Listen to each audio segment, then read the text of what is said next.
if we don't make security a top priority as building a new feature on the application, as automation, as CI/CD, how can we actually all succeed? Like building a new feature, but actually lacking customer data or like network security, or what's the point if we're gonna be like on the news tomorrow with like a new security breach? And then we have like the most shiny feature. Welcome to Code to Cloud. I'm your host, Tim Chase, Global Field CISO at Lacework. And here with me today is our esteemed guest, Alberto Silveira. Alberto is head of engineering at LawnStarter, a marketplace for outdoor home services. He has more than 20 years of experience in software development, having served in leadership positions at companies like OnDeck, Amplify, and Kaplan. He's also an author, and his book, Building and Managing High-Performance Distributed Teams, is out now. Alberto, welcome to the show. Thank you, Tim. It's a pleasure to be here, and really looking forward for our session today. All right, let's start today with a great metaphor you made about psychological safety, cybersecurity practices. So can you tell me a little bit more about what you refer to as security theater? This term came when I was writing the book, which I actually refers the security theater. But it's there's this whole thing that organizations do that gives that sense of security, but it moves none to very little on the impact that it can cause. So I call like that the security theater. The easiest way of actually think about is like when you go to the airports and there's like that whole show of like trying to make people feel safe. And I think there's like I wouldn't say dated or old, I would say traditional security practices that gives that sensation that you are safe. So, you know, like from traditional IT, traditional software, traditional practices, like I bring that concept in my book, but I bring that like to my teams is like, is this really actually taking care of what we are trying to achieve? Or is this just us for checking another box and say that we are safe?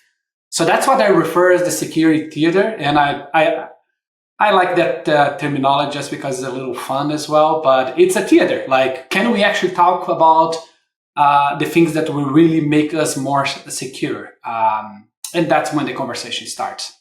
And that's an interesting way of looking at it. And I was going to say, check the box is the one that I hear the most, because I feel like when I look at like all the different security vendors that are out there today, like when I look at the security industry, I feel like one of the hardest things for a CISO or a security leader to do is make sense of all of it, right? Because everybody wants to sell something, and sometimes you're trying to decide, is this actually solving my problem, or is this checking a box? Like I have this problem and I think this one will do it for me, but is it actually solving your solution, or is it just, you know, satisfying the board or satisfying the executives? And that's a common question and concern. So I guess that kind of leads me into, you know, the question from your perspective, like how can you do more than just checking the box, right? Like I see it as a problem. I talk to people all the time that see it as a problem. But from your perspective, like how do you do more? How do you do more than just checking a box? How do you make sure that you're solving the actual problem? As leaders, or like we need to make like people, or like everyone like in our teams to understand about security and its implications and its consequence. Depending on the level of security, depending on the level of maturity that you are in your company, depending in a few factors, like you're gonna actually define the level of security that you are, and like and where you want to be. And as everything else, when you're building software, there's a cost, and I think that's where people sometimes struggles a little bit, because they think, oh, we need to fix everything, we need to check all these boxes. And there are some boxes. I'm not saying that some boxes are valid. It's just like some traditional ones is maybe not necessarily important for your moment in your business. So I guess to answer your question directly, I try to bring awareness to my teams, to my exec team, to my investors, and try to explain. And I use metaphors many times for that. It's like, you know, if you have your house, are you okay to leaving out the doors open? Are you okay to leave in like signs to anyone to come in, or like why we are talking about, like some safety security on the second floor outlets, while like we don't even have like any doors and windows. So using like those metaphors make people to understand that we may need to invest in different areas, that we need to focus in certain areas, and that's the way that I've been doing, and it's my way of communicating, and with that we can actually prioritize of not only actually getting like the outlets on the second floor, like safety for like children, but that maybe like that would be just checking a box versus we have like a serious like front door issue here, like like all of our servers are like open to public network, our Sure. databases are not encrypted, or things like that is more severe. So that's how I try to address that team. So kind of to continue on that whole check the box theme, like how would you say that something is truly secure? Like, would you ever feel comfortable saying that something is secure? I'll put it in quotes there. I think there's like two parts for that answer. There is indeed software and technology and practices and procedures in cybersecurity that guidelines you can follow that will help your software, your platform to be more secure. So I think those are pretty relevant. You cannot be treating security like as an after the fact, after I build the software. You have to actually bring, there was like that movement of like shifting quality to the left in the past, like, and I like to say like shift security to the left. Like the earlier you bring security, the more secure, like, as you're building the house, you're thinking about security instead of actually building the house and then actually trying to add the security measurements. That's what I recommend people to avoid doing. But there's like mechanisms for you to validate your implementation, to know if you are like exposed or not, and create like observability measurements to let you know when you have like a new door open and things like that. But equally important, team, that's how I see it, is the awareness of my engineering team. And it's like having like my security engineers working side by side with like everybody else. So as we are building the platform, as we are writing software every day, we have the security mindset embedded in our DNA. I think those two angles, they complement each other. Absolutely. And I think, the term that I hear every day is DevSecOps, right? It used to be shifting testing left, and now it's like shifting security left, shifting everything as soon as kind of to the left of the DevOps teams, right? And so you have a little bit of a unique position on this, because I think, you come at it from maybe a technology perspective, right? And maybe not a security practitioner's point of view, strictly speaking. And so, what do we as security practitioners need to know about development and engineering? Like I get on many calls with people and they say, look, Tim, like I need some help and some guidance because the development team hates us, or the development team won't work with us, right? The engineering team thinks we pass them too much stuff, or, they don't want to work with us. We have these silos built up, so maybe, one way that we as security people can fix that problem is if we understand some more about development and engineering. So what do you think that we should know about development teams or engineering teams? You cannot be seen as an outsider. And because then it's going to happen. I laugh because it will come, it will happen exactly what you said. Like, oh, you're giving me more work to do. Like we already have like our North Star, we're already actually moving the boat this direction, and now you want to actually add extra work for me. It's really hard to prioritize. It's really hard to get the work done. It's quite challenging. So I think as a leader, and this is like one of my passions, is like how to organize teams for like where they have like a shared purpose, and the purpose is to move the business forward. we just have like different perspectives. Myself as a product manager or like an individual contributor or like an architect or like a DevOps or a SecOps, we're all on the same literally boat, which is the company. So the way that I try is actually to create, everyone talks about objective key results and like we have an objective, but then you have objective with like, and then the key results, they don't get aligned. So if we don't make security a top priority as building a new feature on the application, as automation, as CI/CD, how can we actually all succeed? Right? Like building a new feature, but actually lacking, customer data or like network security, or what's the point if we're going to be like on the news tomorrow with like a new security breach? And then we have like the most shiny feature. So I like in my teams, it's how I organize the teams and how I define my North Star and how I get the teams together to, okay, Alberto, like the team together, I like that kind of stuff, but how do you do that? Well, that can be like a completely podcast about that. But sure. Security should not be seen as a separate group, as a separate initiative.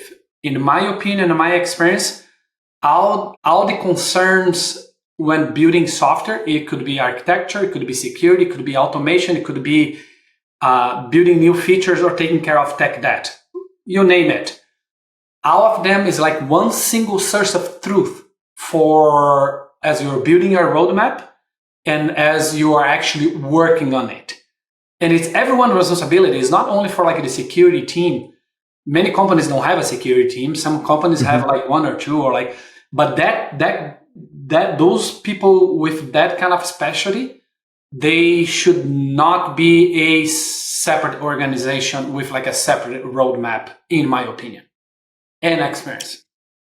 Yeah, that's spot on. I think I heard a couple of things there that I'd like to key in on, and you tell me if you think it's the same. It seems like, number one, share the same goal. And you mentioned a couple of different types of goals, right? It could be a goal around maybe a technological goal of, hey, we're going to have fewer defects, or we're going to fix this problem. Like it could be a goal from that perspective, or it could be the overall, a business objective, right? Hey, we need to push this new feature out in our application. It's going to take security. It's going to take development. It's going to take all of us to do it. So we need to figure out how to work together to make it happen and not be fighting amongst ourselves. So number one is find that goal that you're both, trying to achieve.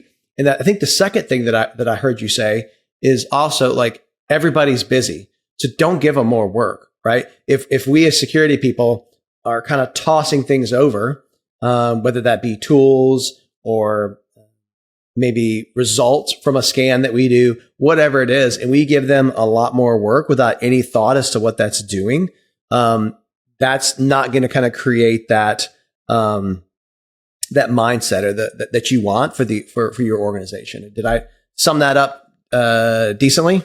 Yeah, I think it summed up like that very well. And like if you think about, there is the security team that we have to make sure that the whatever product we're building is secure. There's the tech debt. There's like the automation stuff that needs to be done. There's like the new features that needs to happen. If you don't create like a common goal for the organization, and then in order to achieve that goal, we need to actually be working on all of these items, these concerns. What happens is it's like, oh, now I'm going to have to set time on the side to actually be doing that. And that's really hard. That's where the conflict comes. So, and then you need to avoid that, team. And one thing that really helps, and I've seen working really well, is explain and educate the team with like what happens if we decide to do nothing about security. Like you want like let's say 1, 2, 3 things that you wanted them to do like this quarter. What happens if you decide to not take that action? Yeah. When you actually answer that question, now you start actually bringing people's attention. would you be okay if that happens? Because we're exposed to it. The answer is no. Okay, so how can we get there? The first reaction of like human beings many times is just no. But then when you actually have the moment and you get the attention, let's talk a little bit more. But you need to put that like as on the single source of like truth for like the roadmap and that kind of stuff. Yeah, I think that is typically kind of the first reaction is no. That's why security kind of has that reputation as the group of no itself. We don't we say no to everything. We don't want to do anything. So we have that reputation as well. But just to kind of keep going down this thread a little bit more, how do you position security as a necessary and positive function within the organization? Sometimes teams, I feel like they're like, we don't need security because we do security. We have our unit tests, or the operations folks be like, hey, we're monitoring, or, we're inherently secure because we're in the cloud, or something along those lines. So like, how do you, as kind of a leader and executive in your company, how do you think people should position security as necessary and positive? The fact that you're in the cloud, that doesn't mean that you're secure at all. That's just the beginning. That's true. 100%. Yeah. I think my job as a CTO, as a technology leader, it's my job to bring awareness from many different facets when you're building. I want the company to be successful as anybody else, but I need to bring the awareness. I need to bring the opportunity for people to get educated on what that means. I talk with the product managers. I talk with like the exec team. I talk with the salesperson, the marketing person, because anyone in the company is actually responsible for security. So when I first joined, we didn't have like even like simple things as two-factor authentication for like, like the most important piece of software, like near to none. Like 101. Yeah. 101. And, but I don't actually say one-on-one in a bad way. Don't get me wrong. Like, right. I think like there's a level of maturity for the company.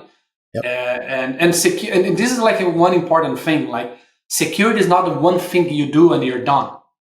Security is a journey. It's like it's something that you get mature. You grow as over time. So and I think having those conversations that it's with everyone in the organization, regardless where you are. I do like what I call like show and tells, or like presentations, like how to bring the awareness, because you don't talk security generally speaking until something goes wrong. And then when something goes wrong, that's too late. It's like security is something that you need to be proactively doing. So, and that's what I do, team. Like, to answer your question, there's no magic bullet to suddenly you be secure. You have to start in a day. And that day is today. It's yesterday. If it's today, you are late. And you have to be defining what does that mean for your organization? What are you comfortable with and what you're not comfortable with? And I had this conversation with my exec team. Because I said, like, we're like a startup. We are growing quickly. If we're going to go, and as we are growing quickly, at some point, we're going to go to a diligence process. At some point, we're going to get enough exposure that people are going to try to actually exploit what we have out there. Are we okay getting like data exposure? Are we okay to intruders to get to our system? Are we okay? The answer is typically no. So then we need to do something about it. And that's and it's been like, at least at my experience at LawnStarter, that's how I bring the awareness, and that's how I get the budget to invest. That's how I actually get items prioritized. And we've been making like really good progress with this awareness. So if you're like a CTO and you're not talking about security, and if you're not actually even have the definition clear in your head of what security means in your organization, so I would strongly recommend you start having those conversations and thoughts in place. Yeah, I like that. Talking about what security means in your organization. I also like the fact that you have, places like town halls or what have you, where you talk about this kind of stuff. Because I think, I used to do that as well when I was a CISO. That was some of the best times to do it. We want to, MFA is not enabled. Well, let's go ahead and just have a town hall. Let's have a discussion about it. Because if you just send an email saying MFA is enabled, by X date, like they're gonna be like, why? Like, what is the purpose of this, right? And so I think being open and honest and the whole education part of security is super important. Which honestly, I try to constantly be educating myself. There's always something new. There's all a new way, or like, and I'm not talking about vulnerability A or B or C, like scanners. I'm not talking about that, but I do love the idea of bringing, I have like observability for my applications. I like to actually have observability from the security point of view as an example. Just, hey, you have like a new thing here, and then we take actions, you create a process for people to be alerted. Like if there's like a new account and that account is not set up in a certain way, you get alerted. And that goes back to the cloud. Like, you, at the same time, you want to empower the engineering teams to move rapidly and building the software and deploying the software. You want to do that like in a secure way from the get going. And how do you do that? And well, there's practices, but that's how I like to approach that team. One thing I do want to make sure that we touch on, because I think it's really interesting, is your book. So you wrote a book called "Building and Managing High Performance Distributed I have Teams." it here. Yes, this one. Yes, you have. There you go. I like it. I'm a big fan of distributed teams. I think you can do it very well. It's about understanding how to manage them. I did it for years when I worked at Nielsen I think I worked there 8 years. And I was always remote. I worked from home and I managed teams, as large as like 55, I think, or something like that at the time. Right. And so, yeah, it's a good sized team and you can do it. And so like, tell me a little bit more about that. And is there a specific, lesson or takeaway? Obviously I want people to get the book and read the book, but is there something that you want to kind of a good takeaway or kind of a lesson you'd like to share from the book? Like you, team, I started building like distributed teams way prior to the pandemic. Just to make that super clear, I didn't start a pandemic. I've been, well, let's not talk about like how long ago. We don't need to talk about our ages. No, yeah, we don't need to talk about that. But I think like the main thing about being working distributed is it's like you have to start from the foundation, which is you need to have like a very organized way of operating. You need to have like very well defined processes and bring visibility. I recently published, and I've been working on this theory about how you measure the productivity of software teams to help bring the visibility. I think the current metrics in the industry, they are good, like the DORA metrics and things like that, but they don't tell like the whole story. There's a lot of invisible work that happens in software teams. So I think like the main thing, and this applies even if you're like in the office, but especially like in a distributed environment, it's how to make the invisible work visible. How do you bring the transparency? Because, just sitting in a chair doesn't mean that people are working. Just micromanaging also doesn't work. I actually heard the stories that during the pandemic, as soon as everyone goes to like remote meetings, people would leave like the Zoom open like during business hours to actually make sure that everyone is working. Oh my goodness! So, yeah, have you heard that one? I had not. So you realize that those things don't work. So I think like the trust, the empowerment, the processes, it's what's going to make you to have like a successful building a distributed team. I think that is. I talk a lot about in my book about like how you do it, what the different kind of process, how you measure the productivity, and all those kind of stuff. But the foundation is It's trust, and you believe, you make people to believe and have like that sense of belonging of achieving a collective goal. Because as soon as you have people in your team that they don't care about the ultimate goal, what I tell to everyone is like, listen, life is short. We spend most of our times actually at work, right? It's like at least 8 hours a day, 5 days a week, and a normal, like a regular job. If you don't love what you're doing, just go do something else and you're going to be successful. And that is the foundation for any high performance team. And it's no different for, so I say a lot of the obvious here, but that's like what my book says is like trying to bring people to reality. So. Yeah, I think that, I think maybe this is me just, hypothesizing, but sometimes, distributed teams can really, if you're not a great manager in the first place and you don't understand some of the core principles of managing, being distributed is just going to make it harder. Like I've always been a big goals and objectives sort of manager, right? Where, my team knows what they need to achieve in the year. And then you've got those check-ins that can happen every month or quarterly or something to make sure that you're meeting those, in addition to like your weekly meetings where you talk about what's going on, what they need and all that. But like, it's like, if you know what's expected of you and your team knows what's expected of you and you kind of lay all that out, it shouldn't be a surprise that you're still performing. Right. And it's not for everyone team. That is not for every company. It's not for every line of business. I'm not actually suggesting that by any means. I'm talking specifically for software teams. And if you touch like a very good point, if you're like not a good manager in the office, you will not be a good manager distributed. And vice versa, right? If you're not a good manager, you're not a good manager. If you're actually not a good IC and you like to actually do things around and get distracted with, you will not be good in the office and you will not be good in it. And that's my point.